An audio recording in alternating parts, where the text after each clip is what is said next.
अस्सलाम वालेकुम नाज़रीन, मैं हूँ मंसूर अली ख़ान। आपको प्रोग्राम में एक दफ़ा फिर खुशामदीद कहेंगे। नाज़रीन, गुज़िश्ता रोज़ हमारे साथ एक बहुत बड़ा पैनल मौजूद था। हमने मुख्तलिफ सवालात उनके सामने रखे थे। ईद के बाद की दहशत गर्दी के हवाले से सूरत हाल क्या हो सकती है, पाकिस्तान तहरीक-ए-इंसाफ को जो मुश्किलात का सामना है, क्या वो मौलाना फजल रहमान साहब के साथ मिलकर कोई बड़ा इत्तेहाद बना सकती है या नहीं बना सकती, इमरान खान साहब की रिहाई कब तक होगी, इन तमाम मुख्तलिफ सवालात के जवाब हमारे पैनलिस्ट ने आपको दिए थे।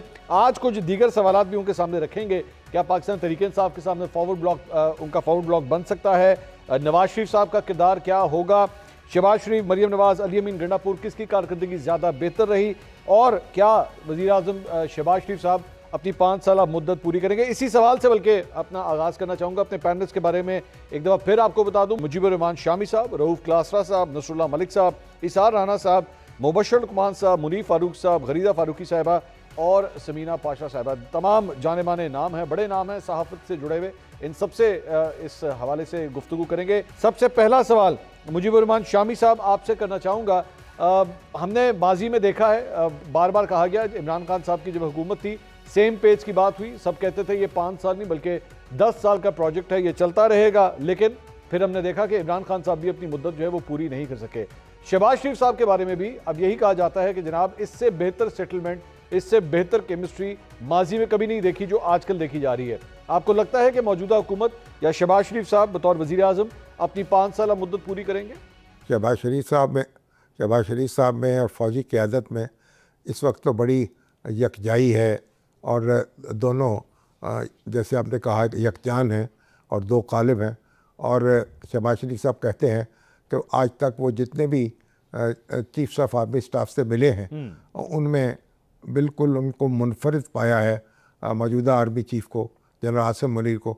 वो जो बात कहते हैं उस पर कायम रहते हैं, जो बात खलवत में कहते हैं वही जलवत में कहते हैं। और उनका कोई ताल्लुक़ जो है सियासी लोगों से और सियासी जमातों से नहीं है। तो वो हुकूमत पर उनका पूरा एतमाद है और हुकूमत को भी उन पर पूरा एतमाद है। तो अभी जो उनका टेन्योर जो है उसमें भी इजाफा हो चुका है। अब तो चीफ़ ऑफ आर्मी स्टाफ का टेन्योर 5 साल का हो चुका है। तो तवक्को की जानी चाहिए कि ये जो है जोड़ी इसी तरीके से सलामत रहेगी और ये टेन्योर शहबाज शरीफ साहब पूरा कर सकेंगे। क्योंकि शहबाज शरीफ साहब जितनी एडजस्टमेंट कर सकते हैं और जिस तरीके से मामलात को आगे बढ़ा सकते हैं और जिस तरह से अपना पित्ता मार सकते हैं और जिस तरह अपने बल्कि मन भी मार सकते हैं, उस तरह कोई दूसरा शख्स या कोई दूसरा वज़ीर आज़म वो कर नहीं सकता। तो वो एक एडजस्टमेंट के कायल हैं, वो कन्फ्रंटेशन के कायल नहीं हैं। तो इसलिए मेरा ख्याल अब तक का जो रिकॉर्ड है उनका वो यही बताता है कि उनके और फ़ौजी क़यादत के दरमियान एतमाद का रिश्ता कायम रहेगा और दोनों इसी तरीक़े से एक दूसरे के साथ मिलकर आगे बढ़ते रहेंगे। अच्छा, यानी सत्य खैरा आपको लग रहा है जो सूरत हाल आगे चलेगी। इसार राना साहब, ये यकजान दो ग़ालिब की जो केमिस्ट्री है ये इसको इसी तरह ही आगे फलता फूलता देख रहे हैं आप? अल्लाह करे, मैं तो चाह रहा हूँ कि वो मुद्दत पूरी करें। अच्छा बुरा जैसा भी है ये निज़ाम चलना चाहिए।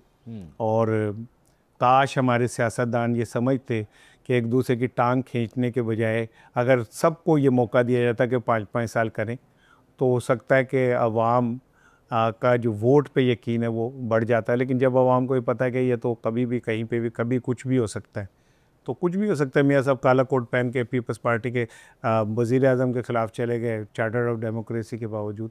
तो मेरी तो दुआ यही है कि वो टाइम पूरा करें। क्योंकि मैं माजी में बतौर सहाफ़ी अक्सर ख़बर देता था, बहुत सारे वज़ीर आज़मों की दी है कि हुकूमत और इस्टेब्लिशमेंट एक पेज पे है। पहली दफ़ा ये हुआ कि अब पेज वेज कोई नहीं रहा और मतलब वो पेज पे तो 2 लोग होते हैं, अब पेज एक ही है, उस पर शहबाज शरीफ साहब भी कहीं नुक्कड़ पे खड़े हैं। नसरुल्लाह मलिक साहब, ये बड़ी इंटरेस्टिंग टेक दी है इसार साहब ने। जाहिर बात है सेम पेज की तो बाकी बात इमरान खान साहब के दौर में होती थी, लेकिन अब जो भी सूरत हाल है इस मरतबा लग रहा है शहबाज शरीफ साहब 5 साल मुद्दत पूरी करेंगे। मेरे ख्याल में शहबाज शरीफ साहब में ये कैपेसिटी है कि वो 5 साल मुद्दत पूरी कर सकते हैं। लेकिन अगेन आपकी बात दुरुस्त है कि इस मुल्क में ये होता रहा है कि कभी भी एक डेमोक्रेटिक हुकूमत को या प्राइम मिनिस्टर को पूरे करने 5 साल बड़े मुश्किल हो जाते हैं। माजी में तो हमने देखा कि एक पेज पे ना होने की वजह से लड़ाइयाँ होती रहीं, जिसकी वजह से हुकूमत को रुखसत होना पड़ा। इमरान खान साहब जब इक़्तिदार में आए थे तब बात की जाती थी कि 2030 तक ये सेटअप चलेगा, जैसा अब भी बात की जा रही है कि ये सेटअप कोई 1 साल 2 साल के लिए नहीं, ये लंबा सेटअप चलेगा। तो मेरे ख्याल में अगर सारे जो स्टेक होल्डर्स हैं वो किसी अपनी अनाज से पीछे हट के 2-2 कदम पीछे हट के चलते रहे और कोई पॉलिटिकल नंबर स्कोरिंग में ना पड़े, हुकूमत के लिए ख़तरात कोई ऐसे हैं नहीं। अपोजिशन की तरफ से मुझे लगता है हुकूमत को कोई बड़ा ख़तरा है। हुकूमत को ख़तरा एक ही हो सकता है कि अगर एक पेज ना रहे, या हुकूमत के लिए परफॉर्मेंस जो है ख़ास तौर पे अगर आवाम की बात की जाए, तो अगर आवाम को बड़ा रिलीफ नहीं दे पाती हुकूमत, आवाम के मसाइल हल नहीं कर पाती, तो इट्स सेल्फ एक बड़ा चैलेंज होगा। लेकिन ये कहना कि अपोजिशन हुकूमत की को टफ़ टाइम देगी, ऐसा होता हुआ नज़र नहीं आता। अलबत्ता ये तलवार लटकती रहेगी, क्या शहबाज शरीफ साहब अपनी हुकूमत 5 साल की पूरी कर पाएंगे या नहीं कर पाएंगे। लेकिन मैंने शुरू में कहा था शहबाज शरीफ साहब की कैपेसिटी है कि वो पूरे कर सकते हैं। समीना पाशा साहिबा, आपसे जानना चाहेंगे, जारी बात है 10-10 साल प्रोजेक्ट्स की तो माजी में बहुत दफ़ा बात हुई है, ये वाला सिलसिला जो है ये कम से कम अगर हम 5 साल की बात करें, लग रहा है शहबाज शरीफ साहब या उनकी हुकूमत ये 5 साल दौर जो है वो कंप्लीट कर पाएगी? देखिए, शहबाज शरीफ की जो खसूसियात हैं वो तो मेरा ख्याल है 10 साल भी मुद्दत पूरी कर सकते हैं, वैसे आपस की बात है। लेकिन पाकिस्तान में तो कभी वक्त का पता नहीं चलता, और ख़ास तौर पर हुकूमतों के हवाले से तो मामलात का बिल्कुल ही आइडिया नहीं हो पाता कि बिल्कुल आप आज लग रहा होता है बड़े स्ट्रॉन्ग हैं और अगले हफ्ते में पता चलता है कि काया ही पलटी जा चुकी है। ये अलग बात है कि शहबाज शरीफ साहब की, जैसे मैंने कहा कि जो क्वालिटीज़ हैं उनसे वो तो किसी को नाराज़ कर ही नहीं सकते। और पाकिस्तान में ज़्यादातर जो वजूहात रही है वो एक ही वजह रही है कि जब भी आपकी इस्टेब्लिशमेंट से बिगड़ी तो आपकी हुकूमत गई, हर वज़ीर आज़म के पीछे यही एक कहानी नज़र आती है। तो शहबाज शरीफ साहब की खासियत यह है कि वो इस्टेब्लिशमेंट को नाराज़ करने का कोई मौका ही नहीं देते होने का नाराज़, तो इस लिहाज से वो उनका है। लेकिन बाकी फैक्टर्स अभी बहुत ज़्यादा जो हैं वो मैटर कर रहे हैं, क्योंकि ज़ाहिर है पाकिस्तान में एक स्टेबिलिटी नहीं है। ज़ाहिर है कि हमें नज़र आ रहा है कि मुल्क के जो माशी हालात हैं वो किस तरफ जा रहे हैं। एक अनरेस्ट है आपके मुल्क में, एक बेचैनी है आपके मुल्क में, एक ताकत के ज़ोर पर मुल्क चलाया जा रहा है। तो बाकी चीज़ें बिल्कुल एबनॉर्मल हैं। तो सिर्फ ये क्वालिटी की बिना के ऊपर क्या वो पूरे 5 साल कर लेंगे, ये ज़रा मुश्किल दिखाई देता है। आपको मुश्किल दिखाई दे रहा है। मुबशर लुकमान साहब, आपसे सर राय जानना चाहेंगे। समीना पाशा साहिबा या दीगर भी हमारे जो पैनलिस्ट थे वो यही फरमा रहे थे कि पता नहीं लगता, यहाँ पे कुछ भी हो सकता है। तो आपको भी ये शक है या आपको लगता है कि 5 साल दौर जो है वो बड़े आराम से गुजर जाएगा? मेरा ख्याल है इसका तो शहबाज शरीफ को भी अभी यकीन नहीं होगा, मुझे कैसे आ जाएगा। बट अगर वो करते हैं बड़ी अच्छी बात है, और नहीं करते और आईनी तरीके से अगर उनके खिलाफ कोई कैंपेन होती है तो मैं क्या कह सकता हूँ, मैं गैर आईनी रिमूवल के मैं हक में नहीं हूँ। लेकिन fact of the matter is के इमरान खान ने तो अपनी मुद्दत खुद पूरी नहीं की है। वो उनकी हरकतें ऐसी थीं कि उन्होंने खुद अपना डाउनफॉल क्रिएट किया, और वो उनके ईगो जो था बीच में आ गया था। तो मेरा नहीं ख्याल कि शहबाज शरीफ जो है वो अपने ईगो के हाथों विक्टिमाइज होंगे या उसके विक्टिम बनेंगे। इसलिए अभी कबल अज़ वक्त है, लेकिन मुझे लगता ही है कि शायद ये पूरी कर लें। हू नोज़। रऊफ क्लासर साहब, आपसे जानना चाहेंगे सर, जाहिर बात है माजी के अंदर भी जो है वो हमने बहुत दफ़ा देखा, बहुत अच्छी केमिस्ट्री चल रही थी पिंडी के साथ, लेकिन अब लग रहा है आपको कि ये सिलसिला वैसे ही बल्कि पहले से बेहतर हो गया है और फिलहाल कोई परेशानी नहीं है शहबाज शरीफ साहब या उनकी हुकूमत को? ये बड़ा अहम सवाल है। वाकई आपने ठीक कहा कि आज तक कभी नहीं हुआ। इवन यहाँ पे देखा जाए ना, मिलिट्री जनरल भी रहे हैं ना, उनके दौर में अपने हैंड पिक्ड वज़ीर आज़म भी पूरे नहीं कर सके। बाकी तो छोड़ देना, हमने अभी पिछले साल देखा एक थिएटर लग गया था यूके में, 3 वज़ीर आज़म तब्दील हुआ, अगर मैं गलत नहीं कह रहा। सो पार्लियामेंट से वज़ीर आज़म को तब्दील होना कोई इतना बड़ा, मेरे नज़दीक as a being a democrat type, ये पार्लियामेंट जो जमहूरियत को फॉलो कर रहा है, एक वज़ीर आज़म आते जाते रहते हैं, पार्लियामेंट कायम रहनी चाहिए, वो ज़्यादा अहम है। ये मेरे ख्याल से कि जमहूरियत चले, कुछ ना कुछ लूड़ी लंगड़ी टूटी फूटी जैसी भी है वो चलती रहती है। सवाल यह है कि क्या शहबाज शरीफ साहब ये जो 1985 के बाद का एक कर्स है, मैं कर्स कहूँगा, पॉलिटिकल कर्स चले कह लेते हैं कि जनाब के कोई पार्लियामेंट का वज़ीर आज़म जो है ना वो अपने 5 साल पूरे नहीं कर सकता, तो क्या ये कर सकेंगे? ये मुझे लगता है, माई रीडिंग, मुश्किल सवाल है, देने में हर्ज नहीं, मुझे लगता है ये कर लेंगे। उसकी वजूहत हैं 2-4। एक तो इन्होंने जिन वजूहत की वजह से वो पार्लियामेंट अपने 5 साल वज़ीर आज़म 5 साल पूरे नहीं कर पाता, वो इन्होंने दूर कर दिया है कि हर दफ़ा आर्मी चीफ को एक्सटेंशन चाहिए होती है। उन्होंने पहले ही मसला हल कर दिया कि भाई साहब ये लें, 5 साल आपके भी हैं हमारे भी हैं, व्हाट दे वांटेड वो शहबाज शरीफ साहब ने दे दिया उनको, बल्कि अगले 5 साल की बात भी होती है कि 10 साल ले लें। सो वो साइड आपने कवर कर ली। फिर इसके बाद 3 मुल्क बड़े अहम हैं पाकिस्तान के लिए, वज़ीर आज़म के लिए, अमेरिकन, सऊदीज़ एंड चाइनीज़।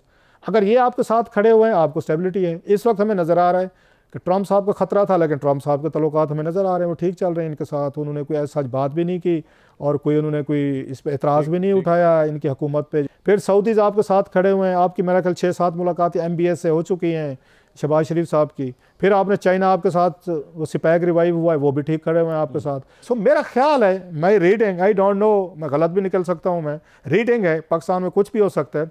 मुझे लगता है कि शहबाज शरीफ साहब को वज़ीर आज़म बनने का फ़न आता है। फ़न ये आता है कि बस हाथ जोड़ के मिन्नत तरला करके वो गुजारा करो। वो लिखा होता है ना ट्रक और बसों के पीछे के तुसी लंघ जाओ साड़ी खैर है।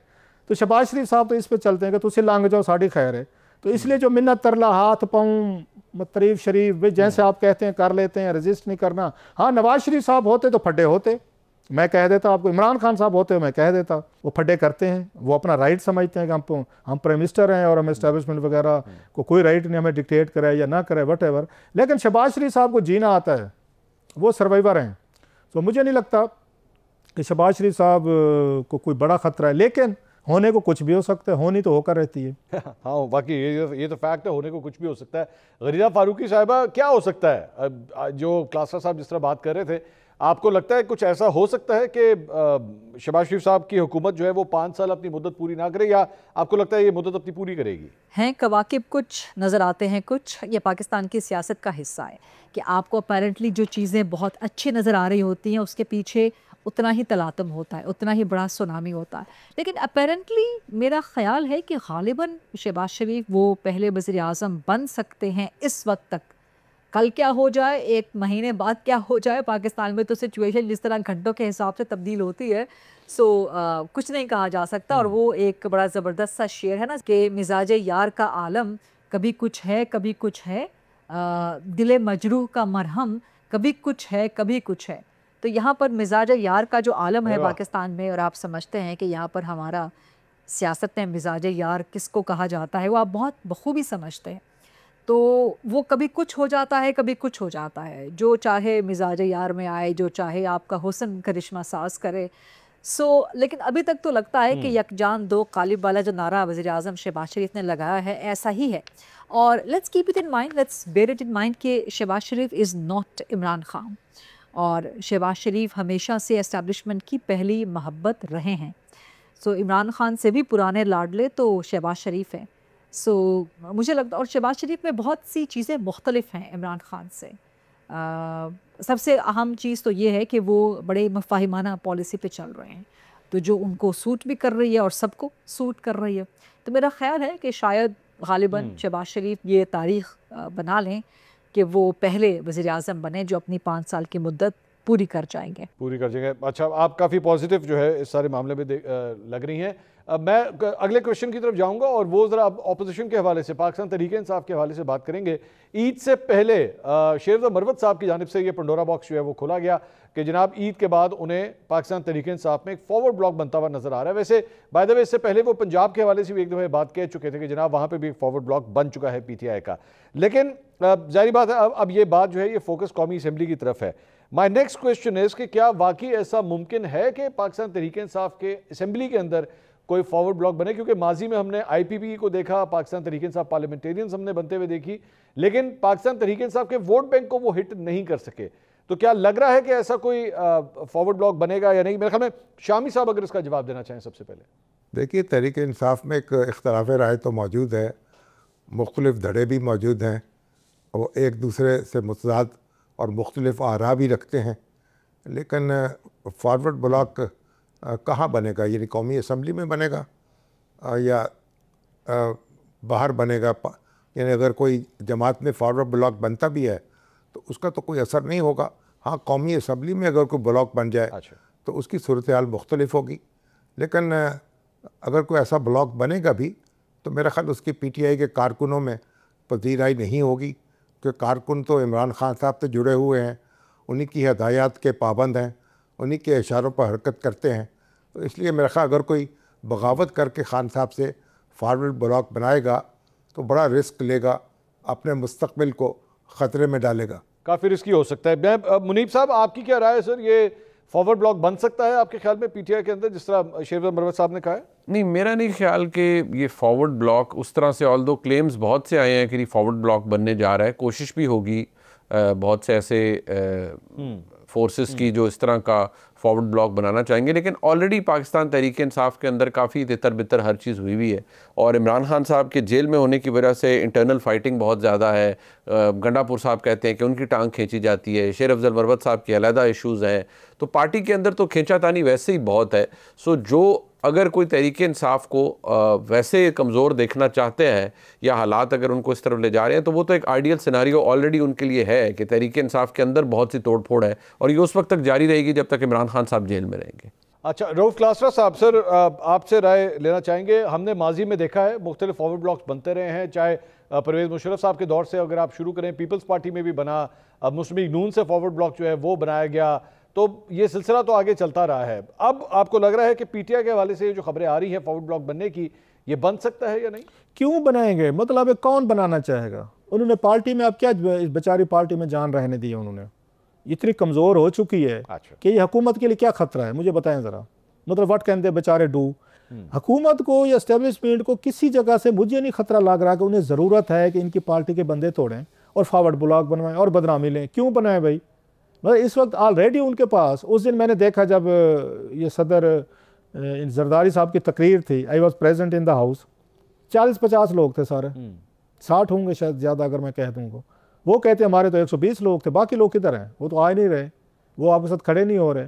सो मैं नहीं समझता कि इस पे फॉरवर्ड ब्लॉक बनवाएंगे, और बनवाना भी नहीं चाहिए, किसी पार्टी को नहीं तोड़ना चाहिए। पीटीआई के 40 लोग हैं या 140 लोग हैं, उनको काम करने दें, उनको यूनाइट रहने दें, वो पार्लियामेंट में रहें, अपनी जो इसी तरह जमहूरियत चलती है। उनको तोड़ने की, ब्राइब करने की, शेर अफजल मरवत बता रहे थे कि 2-2 बिलियन रुपीज़ की ऑफर हो रही है कि 2 रुपया लें और आप हैं और उसको छोड़ दें पीटीआई को। मतलब बात यह है कि आपने स्टेट बैंक ऑफ पाकिस्तान में मशीन लगा ली, पैसों की प्रिंट हो रहे हैं, छाप रहे हैं, 2 बिलियन रुपीज़ एक महीने को दिया। खुदा का खौफ करें भाई, हमारा पैसा है, टैक्सेस का पैसा है, गरीब मुल्क का पैसा है, उठा के एक एमएनए को दे रहे हैं, 7 नस्लें इनकी सुधर जाएंगी। ये खबरें आ रही हैं, अब पता नहीं कितनी इसमें शेर अफजल मरवत साहब ने कहा, 2-3 दफ़ा मैं उनको कोट कर रहा हूँ। इस तरीके से अगर आपने जमहूरियत चलानी है, पार्टियाँ चलानी है, पार्लियामेंट चलानी है, तो रहने दें भाई, तो फिर इस जमहूरियत को रहने दें। फिर आप लोग आएँ और सीधा का सीधा ये काम जो है ना, इस दुकान को, हट्टी को, जिसका नाम पार्लियामेंट है, खुद ही संभाल लें आप। बिल्कुल ठीक है, बिल्कुल ठीक है। गरीदा फारूकी साहिबा, ये बड़ी तशवीशनाक बात है, जिस तरह क्लासर साहब भी कह रहे थे कि नहीं बनना चाहिए, होने को तो वाकई बहुत कुछ नहीं होना चाहिए, आइडियलिस्टिक सिचुएशन में वाकई ऐसी चीज़ें नहीं होनी चाहिए, लेकिन हमने देखा है कि पाकिस्तान तहरीक इंसाफ के बहुत से लोग छोड़ के गए, मुख्तलिफ जमातों में गए। क्या एक दफ़ा फिर हम देख रहे हैं कि कोई फॉरवर्ड ब्लॉक बन रहा है पाकिस्तान तहरीक इंसाफ में?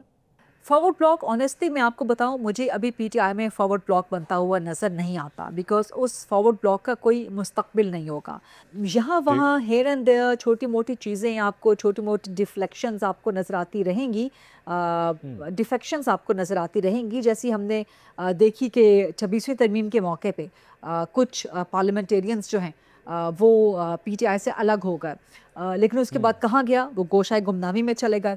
उनके साथ क्या हुआ? तो ये छोटी मोटी जो एक डिफेक्शंस है वो आपको नज़र आती रहेंगी कहीं ना कहीं, और लोगों की अपनी रिजर्वेशंस भी हैं, जैसे शेर अफजल मरवत की रिजर्वेशंस रहीं, जुनैद अकबर की रिजर्वेशंस रहीं, आतिफ खान की रिजर्वेशंस रहीं, इसी तरह से पंजाब के मरकज़ के अंदर रिजर्वेशंस हैं। पाकिस्तान तहरीक इंसाफ जितने टूट फूट का शिकार हो चुकी है और अभी भी है मुसलसल, ये ख़ुद ही अपने अंदर से इस वक्त दुश्मनी कर रहे हैं। ये जमात अपने अंदर अपने आप से ही दुश्मनी कर रही है। इनको बाहर से किसी दुश्मन की, किसी सियासी हरीफ की फ़िलहाल ज़रूरत नहीं है। वकला का ग्रुप अलग है, पॉलिटिकल लीडरशिप का ग्रुप अलग है, फिर पीटीआई नज़रियाती अलग है, पीटीआई पुरानी अलग है, पीटीआई नई अलग है। कि forward block traditionally and historically कौन बनाता रहा है? एस्टैब्लिशमेंट बनाती रही है, मुक़तदरा बनाती रही है। तो इस वक्त की अगर आप बात करें तो एक तो एस्टैब्लिशमेंट पॉलिटिकल है, उनका सियासत से कोई लेना देना नहीं है। लेकिन अगर हाइपोथेटिकली स्पीकिंग एस्टैब्लिशमेंट बनाना भी चाहे इस वक्त पीटीआई के अंदर फॉरवर्ड ब्लॉक, तो ज़रूरत नहीं है। या तो आपके पास अपोजिशन इतनी मजबूत, इतनी ज़बरदस्त, इतनी तगड़ी हो कि आपको फॉरवर्ड ब्लॉक बनाने की ज़रूरत पेश आए। सो वो ज़रूरत अभी मौजूद नहीं है। हमने बड़ी डिटेल से शहबाज शरीफ साहब के बारे में बात की, पाकिस्तान तहरीक इंसाफ के हवाले से बात की। एक शख्सियत जिसके बारे में अगर बात ना की जाए तो मेरे ख्याल में ये प्रोग्राम को देखने वाले नाज़रीन के साथ नाइंसाफ़ी होगी, और वो हैं मियाँ मोहम्मद नवाज शरीफ साहब, साबिक वज़ीर आज़म, 3 दफ़ा के वज़ीर आज़म, और अब जो है वो सूरत हाल ये है कि उनका रोल हम वो नहीं देख रहे जो माजी में हम देख चुके हैं। उन्हें अब तारीखी विरसे के हवाले से जो एक कमेटी बनाई गई उसका पैटर्न चीफ जो है वो बना दिया गया, और उसके बाद बड़ी तनकीद हुई कि ये उनका रोल नहीं है, उनका रुतबा इससे बहुत बड़ा है। तो क्या बेसिकली उनको इस तरह ये पैटर्न चीफ बनाना कौमी विरसे के हवाले से ये कोई दुरुस्त फैसला था या नहीं था? This would be my next question. Ishar Rana साहब, अगर आप इसका आप जवाब देना चाहें। नहीं, देखें, बात समझें, हाँ, जो अल्लाह ताला मियाँ साहब को सेहत तंदुरुस्ती दे, उनकी सेहत के हवाले से कोई अच्छी इतलात नहीं है, और जब उनकी सेहत के हवाले से अच्छी इतलात नहीं आती तो इसका मतलब आप समझ लें कि वो किसी किस्म के कोई प्रेशर, कोई और चैलेंजेस उनके सामने खड़े होते हैं। अल्लाह ताला वैसे उन्हें सेहत तंदुरुस्ती दे, अभी भी यही इतलात हैं। वो तो अपनी वफ़द के साथ सऊदी अरब नहीं गए उम्रा करने, हालांकि रमज़ान में वो जाते थे। तो कोई ऐसी, मुझे लगता है कोई ऐसी चीज़ें हैं जो नवाज शरीफ साहब को सियासत नहीं करने दे रही या उनको इजाज़त नहीं मिल रही। अच्छा, यही वजह है कि वो देख लेना कि वो सलामती कमेटी के इजलास में भी शरीक नहीं हुए। अब आप ज़रा समझें कि एक शख्स जो आए थे और आके उन्होंने कहा था कि पाकिस्तान के तमाम मसाइल की कुंजी नवाज शरीफ साहब के पास है, तो मैं तो ये एक्सपेक्ट कर रहा था कि वो उस इजलास में जाएंगे, जाके जेब में हाथ डाल के कुंजी निकालेंगे और टेबल पे रख के कहेंगे ऐ पे ये कुंजी मसाइल दी तो तुझे एवं परेशान हो रहे हो, बात वो हो जाती। लेकिन मुझे लगता है सम हाउ उन्हें इजाज़त नहीं मिल रही सियासत में फ़ाल किरदार अदा करने की, इसलिए उन्होंने अपने आप को मसरूफ़ करने के लिए एक हेरिटेज जो कमेटी है उसके वो चेयरमैन बन गए, क्योंकि ये जो असासों की हिफाजत है ये बहुत ज़रूरी है, और असासों की हिफाजत मियाँ साहब से ज़्यादा अच्छी कोई नहीं कर सकता। ये इसार साहब, ये जो आपने आखिरी जुमला कहा है ना, इसके बड़े डबल मीनिंग थे जो आपने बात की है। नसरुल्लाह मलिक साहब, आपकी क्या राय सर? 3 टाइम के प्राइम मिनिस्टर और अब बेसिकली इस मतलब कौमी विरसे, तारीखी विरसे की कमेटी के पैटर्न चीफ, ये रुतबा है, ये जगह है जहाँ पे मियाँ साहब को होना चाहिए था? मेरे ख्याल में नवाज शरीफ कुछ ऐसी चीज़ें करने के मूड में हैं कि जिससे वो बताएं कि भाई ये बड़ी बड़ी चीज़ें इन शहबाज शरीफ साहब की हुकूमत में की गई हैं। ये उसका एक छोटा सा पार्ट तो हो सकता है, लेकिन मियाँ नवाज शरीफ ने टास्क दिया हुआ है शहबाज शरीफ साहब को, मरीम नवाज साहबा को, कि ये वो टास्क हैं जिनको आप अगले 2 साल की हुकूमत के दौरान पूरा करेंगे। इकानमी उसमें है, उस पर आप देखें इंफ्रास्ट्रक्चर की बात उन्होंने की हुई है, डेवलपमेंट का है, फिर जो कौमी असम्बली या सूबाई असम्बली के हल्के हैं वहाँ पर डेवलपमेंट है। तो मेरे ख्याल में उनका जो सोच है वो ये है कि जब हुकूमत की परफॉर्मेंस और बेहतर होगी तो वो बाहर निकल के मुख्तलिफ़ जगहों पर जलसे भी करेंगे, और ईद के बाद मुझे लग रहा है कि KPK से वो आगाज़ करने वाले हैं, वहाँ पे जाएंगे और वहाँ से जो है पॉलिटिकल अपनी मूवमेंट शुरू कर देंगे। तो ये कहना कि नवाज शरीफ सिर्फ अपने आप को या उनको किसी ने रोक दिया हुआ है, इन ख़बरों में मुझे कोई सदाकत नज़र नहीं आती। वो पंजाब की गवर्नेंस को बेहतर से बेहतर करने की कोशिशों में लगे हुए हैं, और वो चाहते हैं कि कोई ऐसे बड़े मनसूबे हों जिसको वो लेकर आवाम के पास जाएँ। ख़ास तौर पर एक बड़ा चैलेंज है उनके लिए, वो समझते हैं कि बिजली के जो कीमतें हैं, गैस की कीमतें हैं, इकानमी की जो सूरत हाल है, कोई बड़ा रिलीफ अगर आवाम को हुकूमत देती है तो फिर मियाँ नवाज शरीफ सियासी बयानी के लिए मैदान में निकलेंगे। चले, ये तो वक्त बताएगा कि आगे अब क्या क्या होता है। ये जो टास्क आप जिसकी बात कर रहे हैं क्या वो पूरे भी कर पाते हैं शहबाज शरीफ साहब और मरीम नवाज साहबा? मुनीफ फारूक साहब, मियाँ साहब का रोल जो काफ़ी हद तक मुझे लग रहा है महदूद हो चुका है, आपकी क्या राय है? ये सही हो रहा है जो कुछ मियाँ साहब कर रहे हैं या गलत हो रहा है? देखिए, ये मियाँ नवाज शरीफ साहब की पर्सनल चॉइसेस हैं। पार्टी का मौक़िफ़ ये रहा है कभी कि नहीं, वो बिल्कुल एक्टिवली पार्टिसिपेट कर रहे हैं बहुत से इश्यूज़ के अंदर। अब नेशनल हेरिटेज के अंदर या इन मीटिंग्स के अंदर मियाँ नवाज शरीफ साहब का स्टेचर इन तमाम चीज़ों से बहुत बड़ा है। वो 3 दफ़ा के वज़ीर-ए-आज़म हैं, उनको तो कौमी इश्यूज़ के ऊपर बड़ा प्रोएक्टिवली सामने आना चाहिए, और उनका जो स्टेचर है वो मेरे ख़्याल में इस वक्त पाकिस्तान के अंदर किसी सियासतदान का नहीं है। मेरे लिए बड़ी हैरत की बात है कि कौमी सलामती की ब्रीफिंग हो, वो मेंबर कौमी असम्बली में हैं, अपनी पार्टी के रहबर हैं, उन्हीं के भाई की हुकूमत है वफाक के अंदर, वो वज़ीर-ए-आज़म हैं, साहबजादी की हुकूमत पंजाब में है, लेकिन मियाँ नवाज शरीफ साहब जितना प्रोएक्टिव रोल उनका होना चाहिए पाकिस्तान के कौमी इश्यूज़ के हवाले से, वो अनफॉर्चुनेटली नज़र नहीं आ रहा। अब उसके पीछे क्या रीज़न है? क्या मियाँ नवाज शरीफ साहब डायरेक्शन दे रहे हैं और काम डेलीगेट किया हुआ है उन्होंने शहबाज शरीफ साहब को, या मियाँ नवाज शरीफ साहब ख़ुद इसमें इंटरेस्ट इतना नहीं ले रहे? ये सवालात अपनी जगह पर मौजूद हैं, क्योंकि जितना एक्सपीरियंस मियाँ नवाज शरीफ साहब का इस वक्त है वो तो और किसी सियासतदान का पाकिस्तान में नहीं है। समीना पाशा साहब, आपसे भी यही सवाल, मियाँ साहब का रोल क्या यहीं पे उनको ये रोल अदा करना चाहिए था या इससे बढ़ के? क्योंकि आपको याद होगा 2024 के इलेक्शन से पहले तो वज़ीर-ए-आज़म नवाज शरीफ के इश्तिहार छपे थे, लेकिन अब कहानी जो है वो एक पैटर्न इन चीफ बनने तक आ गई है। देखिए जी, मियाँ साहब जो हैं, मेरा ख्याल है कि एक तरह से शायद वो अपनी सियासी करियर की रिटायरमेंट की तरफ हैं, और पता नहीं इसको लोग कैसे देखते हैं, लेकिन वो तो खैर चौथे ही बार वज़ीर आज़म बनने के लिए आए थे, जो हमें पता चला था, और हमने तो इलेक्शन से एक दिन पहले इश्तहारनुमा ख़बरें भी देखी थी कि जी वो बन गए वज़ीर आज़म। लेकिन अल्टीमेट अगर हम ये देखते हैं कि मेयर लाहौर वाले वो काम कर रहे हों, तो ज़ाहिर है इसको हम कोई बहुत ग्लोरी तो नहीं कह सकते कि बड़ी कोई उन्होंने पीक पे जो है वो रिटायरमेंट लेनी है या बड़ी चीज़ों को इस तरह। तो अनफॉर्चुनेटली इस वक्त किसी भी बड़े फैसले में कहीं मियाँ साहब आपको नज़र नहीं आते। कौमी सलामती की मीटिंग होती है, उसमें मियाँ साहब शामिल नहीं होते, शरीक नहीं होते। कोई उनका पॉलिसी स्टेटमेंट किसी हवाले से, कोई इंटरनेशनल अफेयर्स के हवाले से, कोई पाकिस्तान के जो चैलेंजेस हैं उनके हवाले से कोई पॉलिसी स्टेटमेंट आप मुझे दिखा दें कि वो दें। उनका ट्वीट भी बस उस वक्त आता है जब कोई फौत हो जाता है, तो उसके लिए इज़हारे अफसोस का ट्वीट आ जाता है, या ईद मुबारक का कोई ट्वीट आ जाता है। इसके अलावा कोई उनके पास इस वक्त विजन हो जिसकी वजह से हम कहें कि जी वो लीड कर रहे हैं, तो वो हमें नज़र नहीं आता। तो वो एक तरह से अपने सियासी करियर को मेरा ख्याल है एंड कर चुके हैं, और उन्होंने जो अपनी एक सियासी विरासत है वो मरीम नवाज़ साहिबा के हाथ में दे दी है। तो मेरा ख्याल है कि वो तो बहुत ज़्यादा कोई ऐसे अब रेलिवेंट नहीं है पाकिस्तान की पॉलिटिक्स के हवाले से। मुबशर लुकमान साहब, आपकी क्या राय है सर इस बारे में? आपने ज़ाहिर बात है मियाँ साहब का एक पूरा उरूज देखा 2013 से 18 की वो जो गवर्नमेंट थी, उस वक्त जो धरना हुआ आपने उसे भी बड़ा एक्सटेंसिवली आपने कवर किया था। वो एक पीक थी मियाँ साहब की उस वक्त, लेकिन अब कहानी कहाँ से कहाँ पहुँच गई? आप किस तरह देख रहे हैं? जिस तरह समीना कह रही थी अब रिटायरमेंट हो चुकी है उनकी, आपको भी यही लगता है ये जगह, ये रोल उनका जहाँ पे मुतय्यन किया गया है, ये जगह थी उनकी? देखिए, नवाज शरीफ साहब जो हैं वो, मेरा नहीं ख्याल कि उनको सियासत में कोई इंटरेस्ट रहा है। वो उनका इंटरेस्ट है अपनी पॉलिटिकल लेगेसी को, अपनी बेटी को किस तरह उन्होंने ट्रांसफ़र करना है, उसको मुंतकिल किस तरह करना है, और वो अपनी बेटी को स्ट्रेंथन करने पे ही उनकी सारी तवज्जो और उनकी मेहनत है और उनकी दुआएं हैं। और दूसरा एक बात प्लीज़ समझ लें कि मैं आज जो मेरी एज है वो 10 साल पहले नहीं थी, तो मैं अपना जो प्रोग्राम करता हूँ उसमें वो एनर्जी नहीं होती है।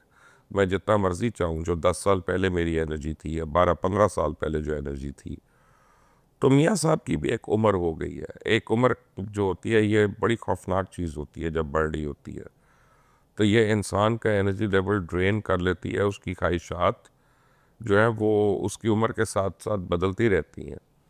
और ये भी मेरा ख्याल है कि एक बड़ी इम्पॉर्टेंट पॉइंट है कि अगर आप देखें कि मियाँ साहब अगर तारीख़ी असासे को प्रिजर्व करने के लिए अपनी क़ुव्वत लगाते हैं, तो ये हमारे पॉलिटिशियंस के लिए भी ज़रूरी है कि हर वक्त पावर में आके वो पावर ना एंजॉय करने की बात करें, बल्कि आवाम को कंट्रीब्यूट भी कर दें। तो इसको मैं तो बड़ी पॉजिटिवली इसको इस स्टेप को लूँगा। मैं तो इसको, हालांकि मैं उनका नाक़िद हूँ, बहुत बड़ा नाक़िद हूँ, लेकिन इस बात पे मैं उनको सपोर्ट करूँगा। आप इनको सपोर्ट करेंगे? Very interesting. मेरे कान यकीन नहीं कर रहे इस बात को कि मुबशर लुकमान साहब जो हैं वो मियाँ साहब को इस तरह सपोर्ट करें। लेकिन गरीदा फारूकी साहब, आपकी क्या राय है? 3 टाइम के प्राइम मिनिस्टर आज एक कौमी विरसे के पैटर्न चीफ के तौर पे अपना रोल अदा कर रहे हैं। रिटायर्ड समझती हैं आप, या आपके ख्याल में पिक्चर अभी बाकी है? मैं आपके इस सवाल का जवाब जो है सिर्फ एक जुमले में ही दूंगी कि इस वक्त तो नवाज़ शरीफ ख़ुद एक तारीख़ी विरसा बन गए हैं। मुस्लिम लीग नून को उनकी हिफाजत करनी चाहिए, क्योंकि नवाज़ शरीफ ने खुद को ही माइनस कर लिया है सियासत में से पाकिस्तान की, और वो सिर्फ पंजाब की हद तक महदूद होकर रह गए हैं। पिछले जितने अरसे से पाकिस्तान वो मौजूद हैं, पाकिस्तान वापस वो तशरीफ़ लाए हैं, ना उन्होंने फ़ाल तरीके से अपने पार्टी की मीटिंग्स की हैं, अपने पार्टी के जो पुराने उनके जो लॉयल लीडर्स हैं, जो वर्कर्स हैं, उनके साथ कोई मुलाकात उन्होंने नहीं की। भारत से सहाफ़ी आएँ तो उनसे वो ज़रूर मुलाकात करते हैं, लेकिन जो आपकी अपनी लॉयल लीडरशिप है, जिन्होंने बहुत कुछ सहा भी आपके साथ over the period of time, आपके लिए जेलें खाईं, आपके लिए सऊबतें बर्दाश्त थीं, आपके लिए दबाव बर्दाश्त किए, अपनी फ़ैमिली के हवाले से भी, अपने ज़ाती हवाले से भी, अपने कारोबार के हवाले से भी, अपनी सियासत के हवाले से भी, उनसे मुलाकात वो नहीं कर रहे। सो नवाज़ शरीफ साहब ख़ुद एक मुस्लिम लीग नून का तारीख़ी विरसा बन गए हैं, और PMLN को उनकी हिफाजत करनी चाहिए। और सबसे बड़ी बात, सबसे बड़ा जो एक ड्रॉबैक था कि जो नेशनल सिक्योरिटी कमेटी की मीटिंग हुई, इसमें नवाज़ शरीफ शामिल नहीं हुए, तो ये एक बहुत बड़ा सेटबैक था PMLN के लिए और एक बहुत बड़ा ड्रॉबैक था हुकूमत के लिए। तभी army chief general Syed Asim Munir की वालिदा का जो इंतकाल हुआ, खुदा उनको जन्नत नसीब करे। सो उनके नमाज जनाजा पे नवाज शरीफ वहाँ मौजूद थे, आर्मी चीफ से उनकी मुलाकात भी हुई। सो मुलाकातें फिर नवाज शरीफ की जो घर में एक शादी थी वहाँ पर लोग मौजूद थे। सो मेरा ख्याल है कि मुलाकातें तो हैं और अपेरेंटली लगता तो नहीं है कि कोई नाराज़गी है, लेकिन दिलों का हाल रब जानता है या जिसका दिल होता है वो जानता है। यही है कि नवाज शरीफ खुद एक तारीख़ी विरसा बन गया। मुस्लिम लीग नून के उनको हिफाजत करें, उनकी हिफाजत करें। मुझे यहाँ पे ब्रेक का कहा जा रहा है। नाज़रीन, will take a short break and will be right back after this break. Please stay with अस।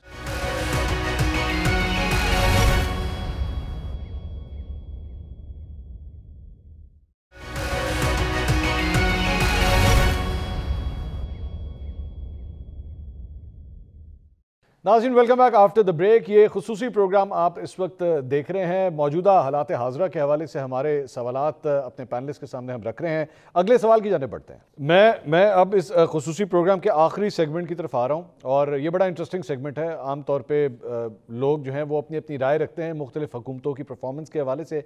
अब मेरा अगला जो सवाल है वो वफाकी हुकूमत यानी कि शहबाज शरीफ साहब की गवर्नमेंट, पंजाब की हुकूमत, मरियम नवाज साहबा की हुकूमत, जो केपी में अली अमीन गंडापुर साहब की गवर्नमेंट है, उसकी परफॉर्मेंस के हवाले से कि हमारे जो पैनलिस्ट हैं वो 10 में से इन तीनों को कितने कितने नंबर देते हैं। मुनीर फारूक साहब, सबसे पहले आपसे आगाज़ करना चाहेंगे। इन तीन हुकूमतों को एक वज़ीर आज़म, 2 वज़ीर आला, इनकी हुकूमतों की परफॉर्मेंस जो है आप 10 में से कितने नंबर देंगे इन्हें?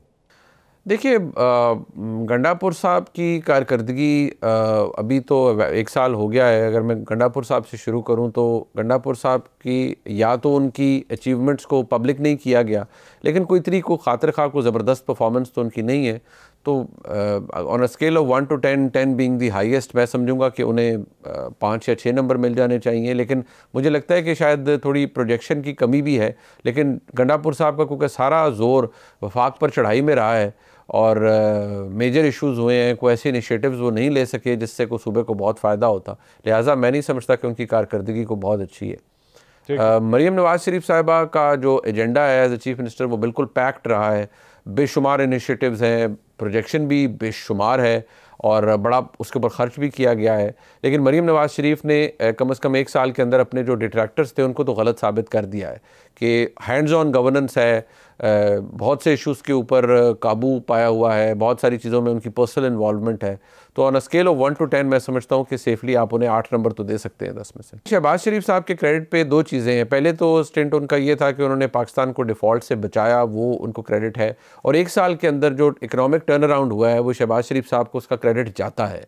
बहुत सारी चीज़ें हुई हैं और प्लस उनका जो एस्टैब्लिशमेंट के साथ ताल्लुक़ है उसमें भी शहबाज शरीफ साहब को बहुत से नंबर मिलते हैं, क्योंकि वो लड़ाई नहीं लड़ते, टफ वॉर्स में नहीं पड़ते और कुछ ऐसी इस्तिलाहात का इस्तेमाल नहीं करते जिससे एस्टैब्लिशमेंट के साथ उनके ताल्लुकात ख़राब हों।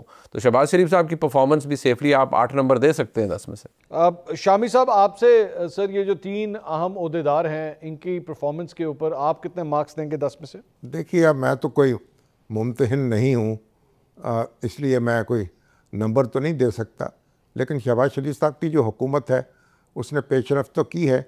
इकनॉमिकली तो हालात बेहतर हुए हैं, मुल्क को दिवालिया होने से बचा लिया गया है और अब हमें ये ख़बर दी जा रही है कि अब तरक्की का अमल शुरू होगा और बिजली भी कुछ सस्ती हो जाएगी और दूसरे मसाइल भी कम होंगे।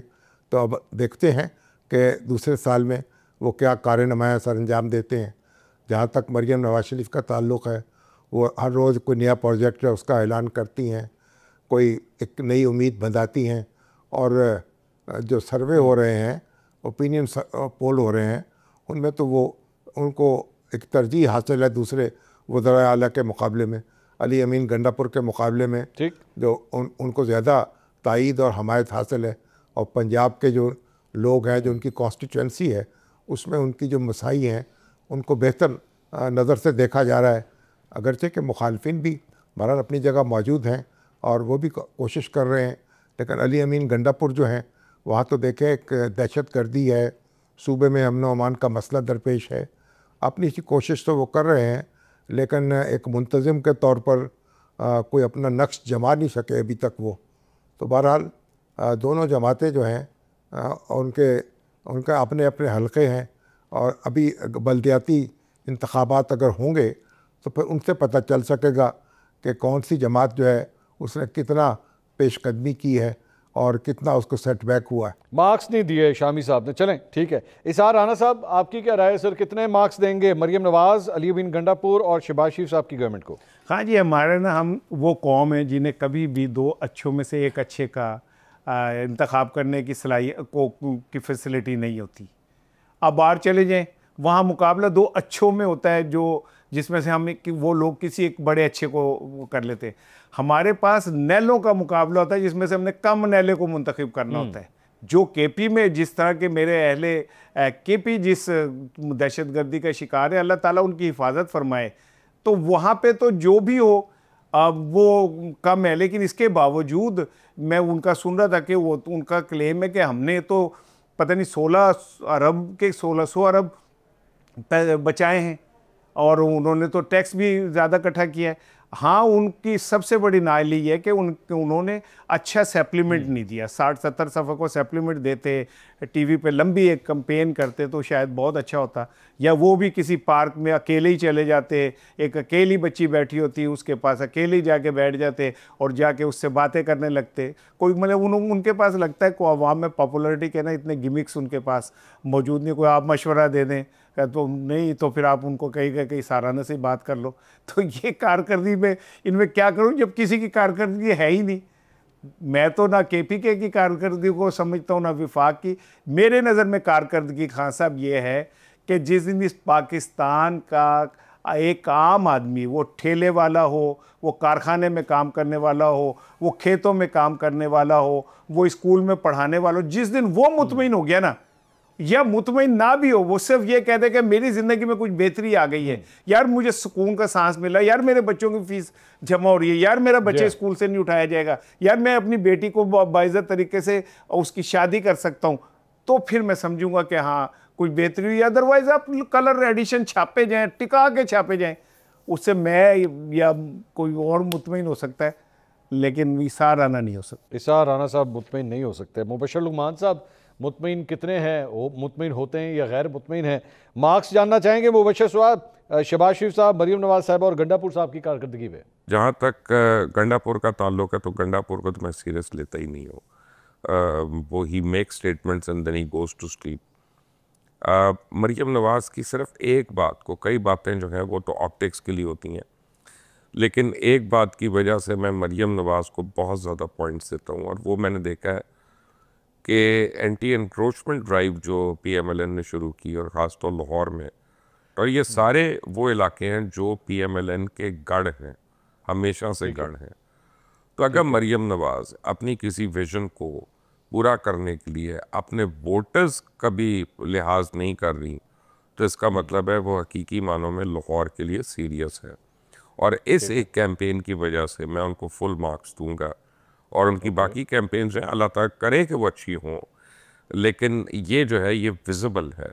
जहाँ तक शहबाज शरीफ का ताल्लुक है तो शहबाज शरीफ को सिर्फ एक बात का क्रेडिट जाता है कि शहबाज शरीफ अपने ईगो को उन्होंने बिल्कुल नहीं उठने दिया, और वो हर वक्त मफाहमत के लिए तैयार रहते हैं, चाहे पीपल्स पार्टी हो, चाहे JUI हो, इवन पाकिस्तान तहरीक इंसाफ से।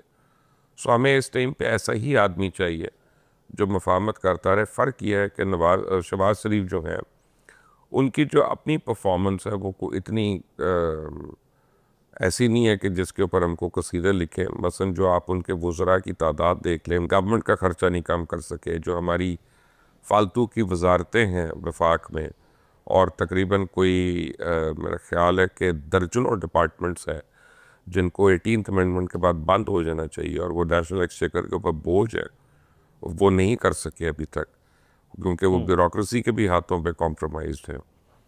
तो शहबाज शरीफ को अभी काफ़ी अपनी गवर्नेंस जो है वो दिखानी है। उनकी कोई इतनी खातर का गवर्नेंस नहीं है जिसके ऊपर बात करें। In the end I would like to go to Rauf Klasra साहब। क्लासरा साहब, आखिरी जवाब मैं आपका लेना चाहूँगा प्रोग्राम के हवाले से। शहबाज शरीफ, मरियम नवाज, अली बिन गंडापुर, मार्क्स दे दीजिएगा। ये नंबरिंग तो मैं इस पर नहीं चाहूँगा। नंबरिंग के लिए अवाम देते होते हैं, अवाम का काम है इफ़ दे आर सेटिस्फाइड और नॉट, के उन्हें क्या लगता है, अपनी अपनी अचीवमेंट्स हैं। ये ज़रूर है कि इनके अपने गंडापुर साहब की जो मुखालफीन हैं वहाँ से KPK से वो भी ये बात कहना शुरू हो गए।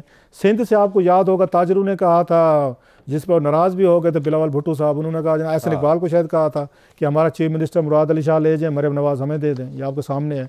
गंडापुर साहब के बारे में हमेशा कहता रहा हूँ कि गंडापुर साहब को जिस काम के लिए लाया कि इमरान खान ने नहीं करने दिया।